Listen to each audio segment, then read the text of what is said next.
Bonjour à toutes et à tous, bienvenue dans ce 240e briefing, point sur l'actualité. Nous sommes heureux de vous retrouver tous. Alors, je vois, il y a déjà de nombreuses personnes connectées, donc ça fait toujours plaisir. N'hésitez pas à poser d'ores et déjà vos questions si vous en avez. Si jamais elles ne sont pas traitées par nos intervenants au cours du briefing, bien entendu, nous ferons un plaisir de leur poser la question, de tester leurs immenses connaissances. Voilà, juste un petit point pour vous dire que notre nouvel ambassadeur de France à Moscou est arrivé. Nous avons le plaisir de le rencontrer. C'est quelqu'un de tout à fait compétent, ouvert. Donc, on a eu une discussion très intéressante. Donc, voilà, la communauté française se réjouit d'avoir un ambassadeur. Et donc, nous serons tout à fait heureux de le rencontrer de nouveau et de peut-être le faire participer à nos événements, peut-être pas à notre briefing, mais on sera en tout cas content de l'avoir. Enfin, Nicolas de Rivière, de son nom, qui nous arrive de New York, où il représentait la France auprès de l'ONU. voilà. Donc, briefing aujourd'hui avec nos deux experts qui sont alors en distanciel, mais près de nos cœurs. Voilà, alors avec, comme d'habitude, Arnaud qui va nous parler davantage de l'économie et de la politique intérieure de la Russie. Et puis Igor ensuite nous parlera des aspects plus extérieurs des développements dans les potentiels pour parler de paix, peut-être. Voilà, donc Arnaud, nous t'écoutons. Merci, Président. Bonjour à tous. Quelques mots de macroéconomie pour commencer, avec le chiffre de la production industrielle qui a très légèrement progressé, plus 0,4% en données corrigées des variations saisonnières en février par rapport à janvier. Je rappelle que le mois de janvier avait été marqué par un recul de 3,3%. L'inflation qui n'est toujours pas jugulée puisque en fin de semaine dernière, elle atteignait 10,11% en rythme annuel contre 10,08 une semaine plus tôt. Donc pas de fléchissement de la trajectoire de l'inflation, ce qui est d'ailleurs l'une des raisons pour lesquelles la Banque de Russie a maintenu son taux directeur à 21% lors de sa réunion du 21 mars. Malgré tout, quelques frémissements observés sur le marché de l'immobilier, avec le volume des prêts hypothécaires à taux réservé aux familles qui est reparti à la hausse, avec près de 14 000 dossiers acceptés. Et cette tendance devrait se poursuivre puisque ce programme euh, va être étendu à l'ancien dans un certain nombre de petites villes de Russie où peu de logements neufs sont construits. On sait que c'est une question, bah, comme dans tous les pays, hein, l'accession à la propriété, une question économique, mais également politique et sociale. Malgré le contexte actuel de taux élevés, et aussi parce qu'encore une fois, 58% des crédits immobiliers accordés le sont à des taux bonifiés, eh bien, on observe un très léger frémissement. Quelques mots de la grande distribution et plus précisément des chiffres publiés par le groupe X5 qui gère notamment les magasins Перекресток et Пятерочка. Eh bien, ce groupe a annoncé un bénéfice net de 110 milliards de roubles. C'est plus d'un milliard d'euros, un milliard 200 millions pour l'exercice 2024. Les importations de pneus chinois qui reculent de 8% en glissement annuel, ce qui traduit ce qu'on évoquait lors de précédents briefings, c'est-à-dire le tassement des ventes d'automobiles en Russie. Mais les deux nouvelles les plus significatives, de mon point de vue en tout cas, dans le domaine économique en Russie ces derniers jours, ces dernières heures plus précisément, c'est d'une part l'actualité liée à Ariston, l'entreprise italienne qui produit, vous le savez, des matériels électroménagers. Hier, Vladimir Poutine a annoncé l'annulation de son décret de l'année dernière qui plaçait sous tutelle, qui plaçait en gestion provisoire la filiale russe d'Ariston. C'est une filiale de Gazprom qui s'était vu confier cette mission-là. Et dans la foulée, Ariston a annoncé son retour en Russie. Alors, comment interpréter cette décision? D'abord, il faut rappeler que la décision de Vladimir Poutine, qui n'était pas, on le voit, une nationalisation, mais bien une mesure temporaire, eh bien, c'était sans doute à l'époque essentiellement politique. Et on peut penser qu'aujourd'hui aussi, c'est un signal. Un signal adressé aux cercles d'affaires occidentaux sur la possibilité d'une normalisation, alors même que le sujet du retour des entreprises occidentales, on l'a dit, s'est imposé dans le discours, dans le débat public depuis 15 jours, 3 semaines, et peut-être aussi un message, un signal envoyé au gouvernement italien de Madame Meloni, qui, on en a parlé, Igor et moi-même, est partagé entre le soutien à l'Ukraine et ce que je qualifierais de Trumpiste. L'autre nouvelle dont on parle beaucoup en Russie ces dernières heures, c'est l'arrestation de Vadim Moshkovitch, qui est un oligarque, alors pas l'un des plus connus ni les plus riches, mais tout de même, c'est quelqu'un qui pèse plusieurs milliards et qui est entre autres le fondateur de Roussagro, grande holding agroalimentaire. Eh bien, il a été interpellé et placé en détention provisoire pour escroquerie à grande échelle. Alors, il y a de nombreuses hypothèses. L'une d'entre elles nous amènerait à un conflit avec l'entourage du président de la Douma d'État, M. Volodine, dans la région de Samara, à suivre. Mais en tout cas, il y a longtemps, il y a quelques années en tout cas, je n'ai pas le souvenir depuis le 24 février 2022 d'un oligarque interpellé et placé en détention de la sorte. Quelques mots de politique intérieure avec un agenda qui est régional, tout d'abord cette semaine, avec un jeu de chaises musicales dans l'Oural. Monsieur Passler, qui dirigeait la région d'Orenbourg, donc dans le sud de l'Oural, depuis 2019, a été nommé gouverneur ad intérim de la région de Sverdlovsk, en remplacement de Monsieur Kouivachev, qui était en poste depuis 2013. Élément intéressant, c'est Monsieur Sontsev Je qui crois qu'on a des dirige. problèmes. Ça passe? Est-ce que vous m'entendez ou pas?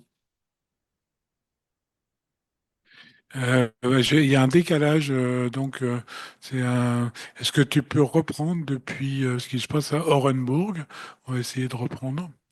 Alors, essayons de reprendre. Donc, je disais que parmi les nouvelles politiques cette semaine, il y a avant tout des nouvelles régionales, avec la nomination de M. Passler, qui dirigeait la région d'Orenbourg depuis 2019 et qui vient d'être nommé à la tête de la région de Sverdlovsk, en remplacement de M. Kouivachev, dont on ne connaît pas le prochain poste, ça n'a pas encore été annoncé. Élément intéressant dans ce jeu de chaises musicales, c'est la nomination à Orenbourg de M. Sontsev. En quoi c'est intéressant? Eh bien, il vient de Donetsk. En tout cas, il dirigeait le gouvernement de la République populaire de Donetsk, entre guillemets, depuis quelques mois. Et précédemment, il avait travaillé au sein des chemins de fer russes. Alors, il y a beaucoup de commentaires sur ce que signifient finalement ces mouvements. Euh, Ce qui retient l'attention de beaucoup d'observateurs russes, c'est l'affaiblissement des positions du maire de Moscou, M. Sobyanin, puisque M. Koivachev était réputé proche et était censé porter les positions de M. Sobyanin, défendre les intérêts de cette chapelle-là du pouvoir russe. Donc, voilà, parmi les interprétations, il y a celle-ci. La deuxième nouvelle de caractère régional, c'est à Oriol, au sud-ouest de Moscou, avec M. Klitschkov, le gouverneur, qui a annoncé le versement d'une allocation de 100 000 roubles, c'est un peu plus de 1 000 euros, aux lycéennes mineures enceintes. Et cette décision a été beaucoup commentée, critiquée, certains y voyant, dans un contexte euh, de crise démographique, un encouragement aux grossesses précoces. Monsieur Klitschkov s'est défendu en affirmant qu'il s'agissait d'offrir une forme de protection sociale à des jeunes femmes vulnérables. Parmi les autres nouvelles politiques de la semaine, un sondage de l'Institut Russian Fields qui montre que 40% des Russes soutiennent l'idée d'une 30 jours contre 44 qui y sont opposés. L'historien Alexandre Skobov, qui était dissident à l'époque soviétique et qui a été condamné à 16 ans de prison le 21 mars. Il avait vivement critiqué l'intervention militaire russe en Ukraine et il était poursuivi pour apologie du terrorisme. Il avait passé 8 ans dans les hôpitaux et prisons psychiatriques du RSS et donc il est condamné à 16 ans.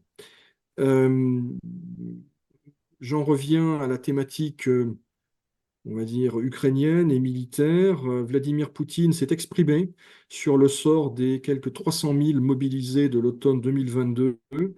Il a dit, je cite, que bien sûr, cette question se pose avec acuité, mais les décisions seront prises en fonction des réalités sur le terrain.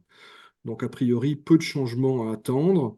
Enfin, le général Popov, dont on a beaucoup parlé il y a quelques mois lors de nos briefings, qui commandait la 58e armée russe sur le front de Zaporogié et qui fait l'objet de poursuites depuis l'été 2024 pour détournement de fonds, a écrit à Vladimir Poutine pour dénoncer ce qu'il considère comme une injustice. Et l'administration présidentielle a confirmé que le chef de l'État avait été informé de cette démarche, ce qui est plutôt rare. Voilà, Président, cher directeur général Chinsky, ce que j'avais à dire pour ma défense aujourd'hui. C'est déjà pas mal. Alors, on a eu quelques problèmes de son. J'espère que tout le monde aura bien suivi.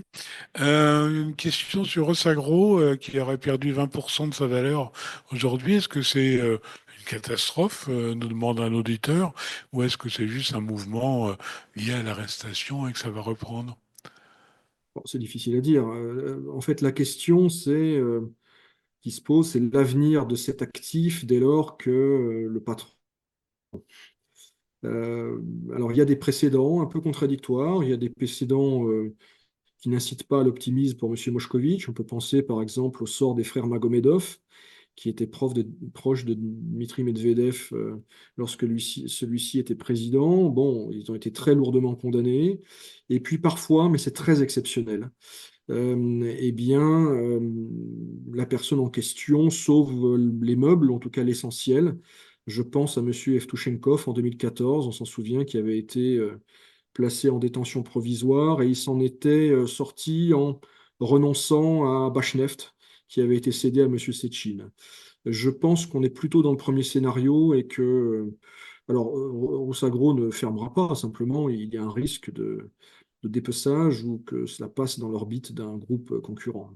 Pas tout de suite, mais dans les semaines et les mois qui viennent. En tout cas, c'est un scénario catastrophique pour le principal intéressé et des turbulences pour l'entreprise. Bien, alors on a d'autres questions, mais qu'on posera peut-être après l'intervention de... Ou alors juste pour... Qu'est-ce qu'un peu de vous répondre? On nous pose la question, qu'est-ce que l'ordre de l'apôtre Saint-André dont Poutine a décoré Lavrov pour ses 75 ans? Il s'agit, mais je parle sous le contrôle de Pavel, à ma connaissance, de la distinction la plus élevée pour les civils. Donc voilà.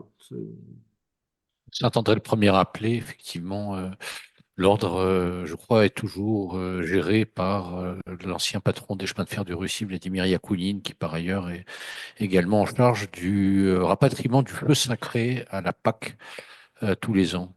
Donc qui cette année aura lieu, espérons y voir un signe favorable du destin, le même jour que la Pâque catholique. Bel Alors, œcuménisme. alors, comme l'un et l'autre avaient l'air de tout savoir, vous allez aussi répondre à cette question existentielle. Sait-on ce que pense Vladimir Poutine du fait que son jeune lui sera incarné par Jude Law dans le film Le Mage du Kremlin dont le tournage vient de commencer? Et on peut juste se réjouir que ce ne soit pas Jamel Debbouze qui incarne Vladimir Poutine. Voilà, une réponse qui fera date. Très bien. Pardon? Ou de par Dieu, mais c'est Ou une de autre par Dieu, question. oui. Fort de sa nature russe, comme il l'a souligné lors de son procès. Exactement. Bien, pour rester sur des choses encore plus sérieuses, on va passer la parole à Igor. Que s'est-il passé? Que se passe-t-il sur le front diplomatique? Merci, Président. Bonjour à tous. Écoutez, depuis lundi, notre dernier point, il s'est passé des choses, puisque quand nous nous sommes quittés lundi à l'issue du briefing, je vous l'avais dit, il y avait des discussions en cours entre les délégations russes et américaines, des discussions longues qui ont duré 12 heures, et puis derrière, nouveau point entre les délégations ukrainiennes et américaines cette fois-ci. Et tout ceci pour aboutir à quoi? Pour aboutir principalement à deux choses. D'abord, ce qu'on appelle la réactivation de l'initiative de la mer Noire par les Russes et les Américains, et d'autre part, des avancées sur le moratoire sur les frappes contre les infrastructures énergétiques. Alors, en ce qui concerne la mer Noire, eh bien, Russes, Américains, avec l'accord de principe des Ukrainiens, mais ça je veux aussi y revenir, se sont entendus pour une cessation des hostilités donc en mer Noire contre un certain nombre de bâtiments civils, militaires, en contrepartie de quoi les Américains s'engagent à faciliter l'accès au marché international pour les exportateurs russes du secteur agro-industriel, donc ça va être les céréales, les fertilisants et les commodités qui sont liées à ce secteur agro-industriel. Alors, faciliter, ça veut dire quoi? Ça veut dire notamment des levées de sanctions sur un établissement bancaire assez emblématique, qui est Rosselros-Bank, qui est donc le correspondant bancaire pour traiter les virements en lien avec les activités notamment liées aux céréales. Toute proportion gardée, si vous voulez, c'est le Gazprom Bank, mais pour les céréales, en fait. C'est par là que transitent beaucoup de virements et de flux financiers en lien avec les exportations de commodités liées au agro-industriel, mais également la levée de sanctions d'un certain nombre d'acteurs qui pèsent sur un certain nombre d'acteurs russes du secteur. Donc ça va être des entreprises, ça peut être des oligarques justement, ça peut être aussi des sociétés d'intermédiaires, etc., avec les conséquences que l'on connaît, notamment sur le montant des assurances pour les navires. Le montant des assurances, parce que ces navires transitaient quand même assez largement par la mer Noire, qui était de fait une zone de combat. Alors là aussi, même si les combats s'étaient quand même bien calmés depuis quelques mois en mer Noire, et d'autre part parce que il y avait des entités qui étaient sanctionnées. Donc tout ceci, évidemment, a eu pour effet de renchérir le montant des assurances. Alors, sur ce volet-là, c'est intéressant. Alors, je l'avais dit lors du précédent briefing, c'est une initiative qui a non seulement existé, mais qui a fonctionné pendant un an, entre juillet 2022 et juillet 2023. On en avait parlé longuement à l'époque, lors de nos briefings dans cette période-là. Il faut se souvenir donc que les Russes s'en étaient retirés en juillet 2023 parce qu'ils estimaient qu'ils n'avaient plus rien à gagner en fait à rester dans cette initiative parce qu'ils partaient du principe que, avec ou sans initiative de la mer Noire, de toute façon, leurs commodités étaient exportées via la mer Noire. Je rappelle qu'en mer Noire, on trouve le plus gros port de Russie, qui est Novorossiysk, qui est aussi un terminal énergétique. On trouve beaucoup de terminaux céréaliers. C'est la première interface maritime de Russie pour les exportations, importations, quand on regarde le trafic conteneur et traité par les ports. Donc une artère vitale.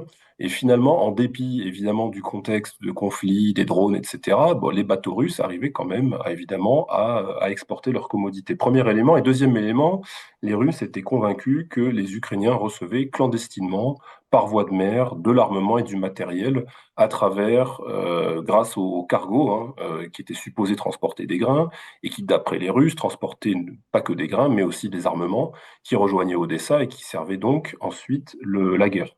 Alors, il s'était retiré à cause principalement de ces deux éléments, mais ça avait fonctionné un an. Donc là, les négociateurs, assez logiquement, se sont attaqués à ce très vaste chantier en commençant par le sujet quelque part qui avait le moins mal fonctionné, qui était donc cette initiative de la mer Noire pour le réactiver avec, j'allais dire, le plus de chances possible. Ce qui change par rapport à il y a juillet 23, alors il y a plusieurs choses. C'est que d'abord, il y a une dynamique russo-américaine qui n'existait pas à l'époque. Et aujourd'hui, on voit qu'il y a une logique de rétablissement lente, incrémentielle, parfois un peu pénible, mais néanmoins des relations entre Russes et Américains. Deuxième élément, ça a été dit lors de séances précédentes par Arnaud, les Russes ne veulent pas être ceux qui disent non à Trump. Donc, ils jouent le jeu de cet accord-là et d'avancer là-dessus. Et troisièmement, quand on regarde un peu le détail de l'accord, il est là, cette fois-ci, spécifiquement indiqué que, évidemment, il n'y aura pas d'action, il ne doit plus y avoir d'action armée contre des bâtiments civils et militaires, mais que d'ailleurs, ces bâtiments civils et militaires ne peuvent pas être utilisés à des fins militaires. Et ça, c'est les Russes, alors, des bâtiments civils, excusez-moi, ne peuvent pas être utilisés à des fins militaires. Autrement dit, il est hors de question de livrer aux Ukrainiens de manière clandestine du matériel dans des tankers. Et il y aura donc des mesures de contrôle bon, qui ont existé à l'époque, et c'est là que les Turcs étaient intervenus notamment dans le jeu, pour faciliter, aider à ces mesures de contrôle des bâtiments. On peut imaginer qu'un certain nombre de choses vont être réactivées de ce côté-là.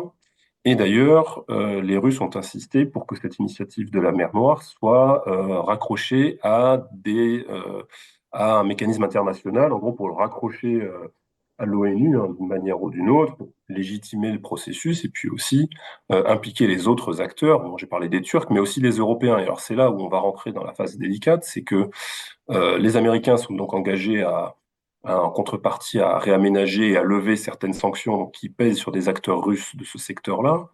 Néanmoins, il n'y a pas que des sanctions exclusivement américaines, il y a aussi plusieurs paquets de sanctions européens qui portent aussi, pas exclusivement, mais sur des acteurs de ce secteur-là.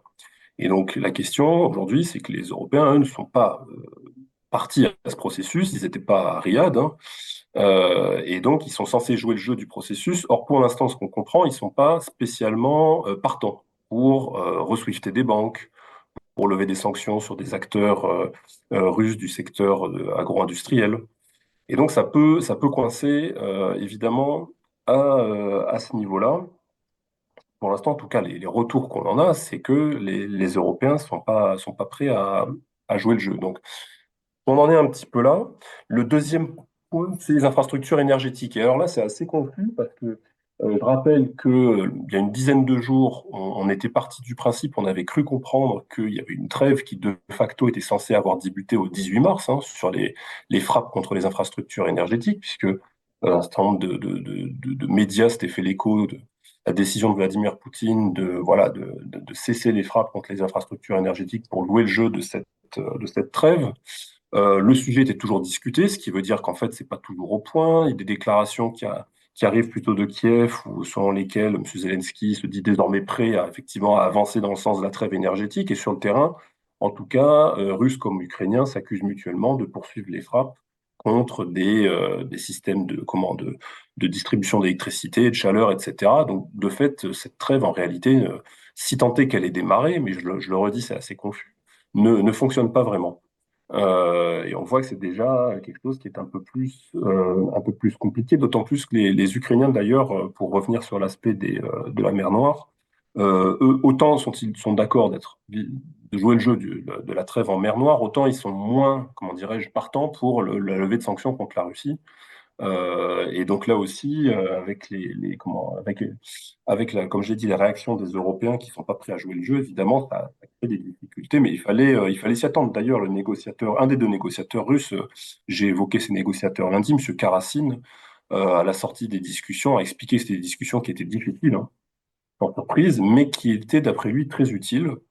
Monsieur Rubio, de son côté, qui n'était pas en Arabie Saoudite, s'est aussi exprimé dans les médias américains en expliquant que ça n'était pas simple, ça ne sera pas simple, que la paix et la trêve va prendre du temps, mais que en tout cas la dynamique est là et que d'après lui, les choses sont sur la bonne voie. Et Donald Trump, lui, a aussi s'est exprimé sur le sujet cette semaine en expliquant que, bah oui, les Russes jouaient la montre. Ils jouaient la montre, ils sont pas spécialement partants pour signer quelque chose, mais, dit Monsieur Trump, lui aussi a connu des situations où il se sentait un peu contraint de devoir signer quelque chose sans avoir envie de le faire. Donc, qu'est-ce qu'il avait fait dans son expérience d'entrepreneur? Eh bien, il avait joué la montre, des manœuvres dilatoires. Donc, pour l'instant, une forme de commentaire, compréhension de la part du président américain, pour l'instant, mais si jamais les choses patinent pendant des semaines, est-ce que ça ne va pas devenir de l'énervement de la part de Donald Trump? Si c'est l'énervement contre qui va partir je dirais, la foudre du président américain? Est-ce que ça va être contre les Russes? Est-ce que ça va être contre les Européens qui ne jouent pas le jeu, mais qui ne sont pas invités aux discussions? Est-ce que ça va être de nouveau contre les Ukrainiens? Bon, on ne sait pas trop. On en est un petit peu à ce niveau-là. Il y a quand même des signaux qui partent aussi des États-Unis qui vont dans plutôt qui attestent qu'il y a une dynamique. Tout à l'heure, Arnaud parlait d'entreprises étrangères. Bon, Monsieur Scott Bessent, qui est le secrétaire au Trésor américain, le successeur de Madame Janet Yellen, est bien expliqué qu'il n'excluait pas de reconnecter les banques russes au SWIFT dès lors qu'il y aurait des progrès tangibles sur le dossier. Voilà. Alors, la deuxième grosse actualité, elle nous ramène plutôt vers Paris, puisque Emmanuel Macron a reçu hier soir Volodymyr Zelensky, donc à la veille d'un sommet qui se tient aujourd'hui, en ce moment même d'ailleurs, sur lequel je vais revenir. Alors, à l'issue de son entretien bilatéraux, Macron-Zelensky, hier soir, donc, a été annoncé une nouvelle enveloppe d'aide française, 2 milliards d'euros, sous forme de livraison de munitions, de missiles anti-chars, de missiles pour les avions français, de véhicules blindés, donc une nouvelle aide de 2 milliards. Et M. Macron, qui dans le point presse ensuite a parlé plusieurs fois de la nécessité d'une paix durable. C'est un terme qu'il a employé à de nombreuses reprises. Et alors aujourd'hui, donc la réunion de ce qu'on appelle la coalition des volontaires ou des bonnes volontés, une trentaine de pays donc, qui sont en faveur de la poursuite de l'aide militaire, enfin de l'aide en général à l'Ukraine. Pour l'instant, donc c'est en cours, de ce que je crois comprendre. Donc on n'a pour l'instant pas énormément d'informations, mais ce qu'on sait déjà, c'est que l'idée, c'est toujours de discuter cette histoire de déploiement du contingent de forces européennes, alors qu'on appelle désormais force de réassurance, en Ukraine, une fois qu'un cessez-le-feu solide, robuste aura été établi par les Russes et les Américains, de fait. Et ensuite, le deuxième élément, c'est qu'on a appris là juste avant que le briefing commence, c'est que visiblement il y aurait une mission franco-britannique qui partirait en Ukraine là assez rapidement pour non seulement évaluer les besoins de l'armée ukrainienne, qui sont à mon avis bien connus, mais surtout pour déjà travailler au renforcement de l'armée ukrainienne, donc avec, pour ce qu'on croit en comprendre, des conseillers français et britanniques qui vont aller mesurer un petit peu cette nécessité, ces besoins et voir comment on peut combler, comment les Français et les Britanniques peuvent aider les Ukrainiens pour faire ces besoins. Donc pour l'instant, on en est là.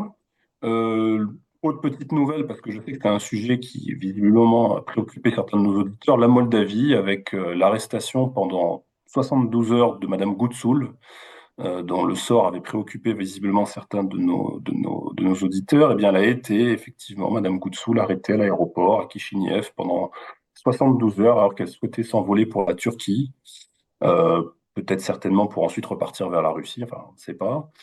Elle a été arrêtée donc au motif qu'elle n'avait pas le droit de quitter le territoire puisqu'il y aurait une enquête anticorruption ouverte contre elle. Et donc Mme Goutsoul, qui est la leader la leader de la Gagaouzie, donc des Gagaouzes, et qui donc a été relâchée à l'issue de ces 72 heures et qui est en liberté, mais qui ne peut pas quitter de fait la Moldavie. Madame Koutsou, la Gagaouze. Je Mme crois qu'elle a Goutsoul, fait partie d'un girls band d'ailleurs à l'époque qui s'appelait les Sudètes. voilà, mais pas la Moldavie. Bien, c'était la fin de ton intervention, C'est ça, oui, oui, sois, président, ça y est, voilà. avant que tu sois coupé par Pavel, mais bon, Non, non, non, voilà, mais c'est bon, ça y est, pour aujourd'hui, c'est bon. d'accord. Alors, est-ce qu'on avait des questions? Alors, il y a quelqu'un qui nous... Ah oui, je crois qu'il y a une intervention du directeur Arnaud. Tu voulais dire quelque chose? Non, Non, non, pas du Ah tout. non, pas du tout. Je te voyais lever la main, mais en fait, non, c'était... Voilà. Très bien. J'ai une question, alors qui est pas liée avec ce qu'on avait dit, mais qui nous demande quid du retour des entreprises japonaises et coréennes. Et j'ai vu passer quelque chose, en effet, sur Samsung, je crois, qui voulait réimporter, enfin recommencer à importer des voitures en Russie. Alors, Non, c'est un changement de position, c'est... alors là où il y a eu des informations, enfin en tout cas où il y a eu des éléments d'information qui sont arrivés rapidement, c'était en février, en début de toute la séquence dans laquelle on se trouve encore, après le coup de fil, le premier coup de fil Trump-Poutine, et puis dans les jours qui ont suivi, quand on a vu qu'un certain nombre de choses allaient en tout cas évolué.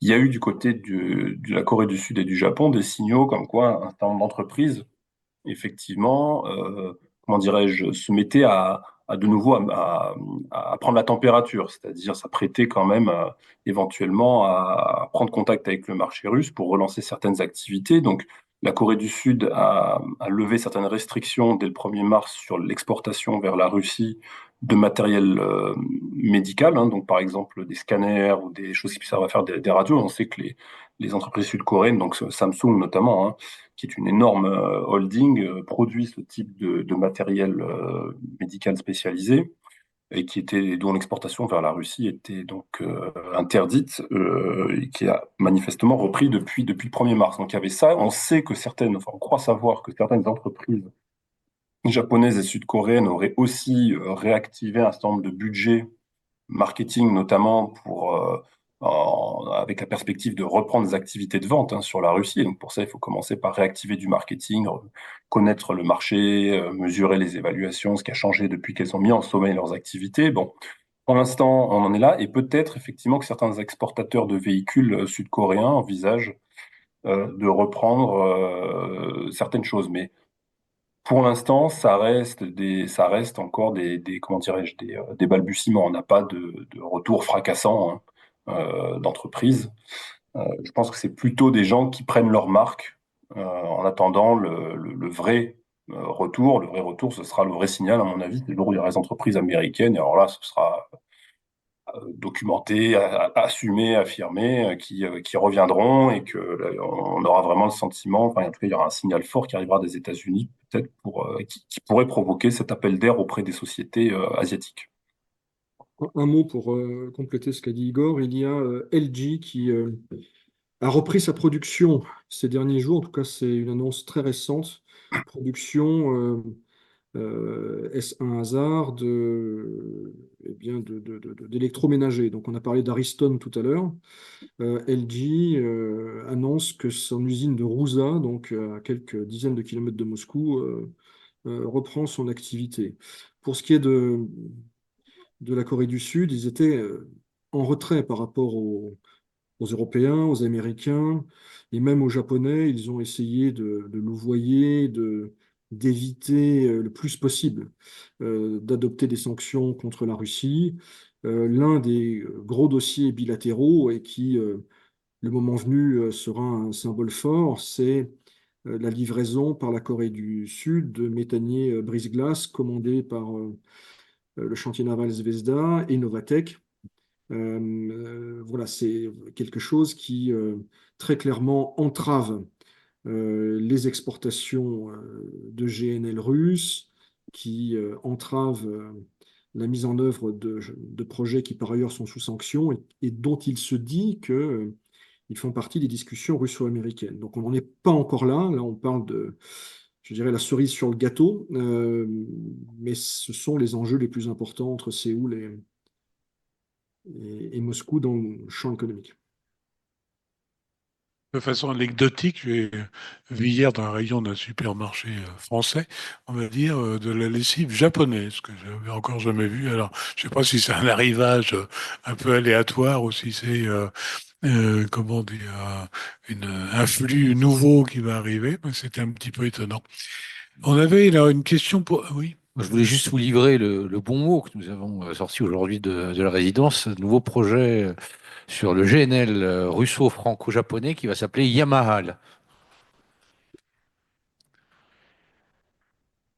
Oui, donc pour revenir, on avait une question sur ce qui est annoncé à part. Macron aurait annoncé la fameuse délégation militaire britannique et française se rendra en Ukraine. Alors, avec une nuance, c'est dire pour élaborer le format de la future armée ukrainienne. C'est-à-dire que ce ne serait pas pour évaluer les besoins actuels, mais pour évaluer quel pourrait être le format après un éventuel cessez-le-feu. Est-ce que tu as vu quelque chose de cet ordre-là? Oui, et c'est assez logique en réalité, puisque que constate-t-on depuis une dizaine de jours, et Igor en avait parlé, c'est que le débat sur les garanties de sécurité de la part des Européens est en train de migrer vers le format de l'armée ukrainienne. On entend que la meilleure garantie de sécurité pour l'Ukraine, c'est son armée. Évidemment, ce qui percute totalement la revendication russe de démilitarisation. Donc ce n'est pas très étonnant. Ce qui est très étonnant en réalité, pour dire les choses franchement, c'est que c'est l'investissement politique majeur de la France, de la Grande-Bretagne, sur un sujet qui paraît extrêmement virtuel, encore une fois. Euh, Ni les Russes, ni même apparemment les Américains ne sont très partants pour favoriser le déploiement d'une force, alors qui ne serait pas une force d'interposition, une force de réassurance, mais tout ça paraît, encore une fois, très nébuleux en réalité. Donc, mais on voit bien qu'il y a une exigence à Londres, à Paris, de continuer à organiser ce type de manifestation, à montrer de façon très publique, très visible le soutien à l'Ukraine. Reste que ça tourne un peu en rond. En tout cas, c'est l'impression que ça produit. Je n'ai pas, alors, évidemment, on ne connaît pas tous les détails, hein, mais l'impression que ce dossier est connu de véritables avancées depuis 3 semaines ou un mois. Les positions des pays ne changent pas. Monsieur Pistorius, ministre de la Défense allemand, a encore exprimé son grand scepticisme. Les Polonais ne veulent pas y aller, etc., etc. Donc, on annonce l'envoi de cette mission, peut-être pour aussi masquer le manque d'avancée sur le fond euh, à Paris. Mais alors, Et- il faut, oui. si tu permets, juste Gilles, pour un petit peu prolonger la réflexion là-dessus, il faut voir que c'est un peu le prolongement, quelque part un peu logique de ce qui se fait depuis maintenant presque un an, hein, puisque vous savez que depuis maintenant plusieurs mois, il y a eu cette initiative qui a été prise par les industriels de défense européens d'aller localiser en Ukraine certaines capacités de production pour être au plus près des besoins de l'armée ukrainienne, hein. Bon, j'avais parlé de Rheinmetall, hein, par exemple, le fabricant de chars allemand, hein, qui a localisé manifestement certaines lignes de production pour des pièces détachées, pour la maintenance en conditions opérationnelles des chars, etc. Donc, les Français aussi, visiblement, sont présents, hein, certains industriels sur le volet cyber et sur d'autres choses, indirectement en Ukraine pour être j'allais dire, au plus près de la demande. Et donc, l'étape suivante, eh ben, c'est, comme tu l'as dit, Gilles, enfin, comme tu l'as rappelé, c'est la formation de l'armée ukrainienne de demain, en quelque sorte. Enfin, alors, et là-dessus, il n'y a rien de vraiment, je veux dire, il n'y a pas de percée conceptuelle. Il y avait des instructeurs canadiens depuis 2014-2015, par exemple, ou peut-être 2016, enfin en Ukraine, avec des Britanniques d'ailleurs. Donc la présence d'instructeurs, de formateurs auprès de l'armée ukrainienne, elle existe depuis une dizaine d'années.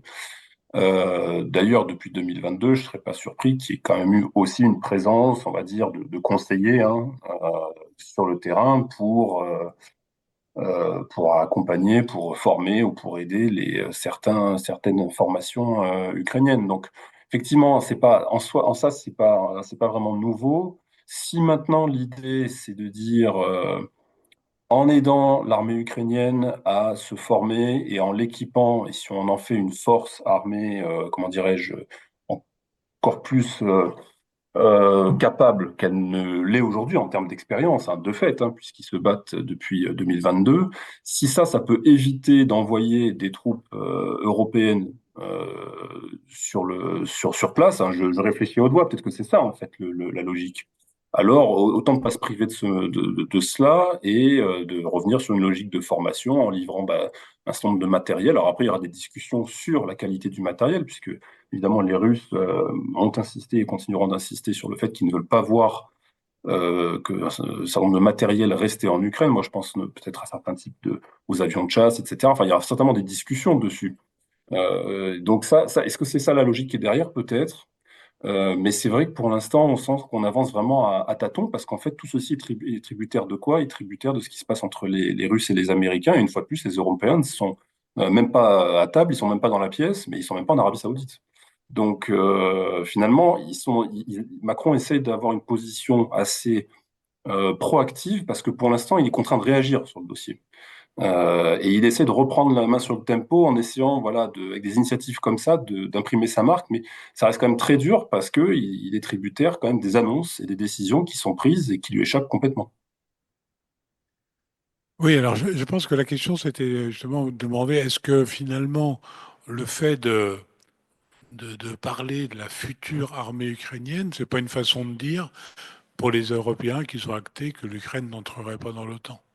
Oui, c'est ça, c'est un peu un raisonnement un petit peu par la contraposée, de se dire, bah voilà, ils rentreront pas. Les autres, en fait, qu'ils rentreront pas dans l'OTAN, je pense que, bon, même Zelensky l'a admis à demi-mot, ou d'ailleurs parfois même moins qu'à demi-mot ces derniers temps, et depuis en réalité la fin de l'année dernière. Hein. Donc, l'OTAN, c'est sûr que c'est plus tellement le sujet. La question, c'était cette force de maintien de la paix, de réassurance, échange donc que Macron présente comme étant devant être en deuxième rideau, hein, c'est son expression, puisque l'Ukraine est censée incarner la première ligne de défense, hein, ça c'est une expression qui revient beaucoup aussi. Et donc, cette force de réassurance serait là en deuxième rideau pour sanctuariser. Mais il y a toujours en embuscade cette problématique question des garanties américaines, dont les Européens ont du mal à se défaire. Hein. Ça revient encore dans les discussions. En fait, c'est les garanties de la garantie qu'on cherche et que les Américains ne sont pas du tout, comment dirais-je, allants pour apporter. Parce que, évidemment, que si jamais le conflit devait reprendre avec cette fois-ci des soldats de pays de l'OTAN, mais qui ne sont pas là sous pavillon OTAN avec un mandat OTAN, ben, il y aurait quand même de très grosses pressions sur les Américains pour qu'ils fassent quelque chose. Et ça, c'est exactement ce dont ne veut pas Trump. Merci beaucoup à tous les deux donc pour vos éclairages toujours passionnants. Vous voulez dire quelque chose? Non? Donc, eh bien, nous nous retrouvons lundi prochain donc pour le briefing consacré à la diplomatie à l'international, 17h30. D'ici là, Tenez bon, la Et CCI France-Russie.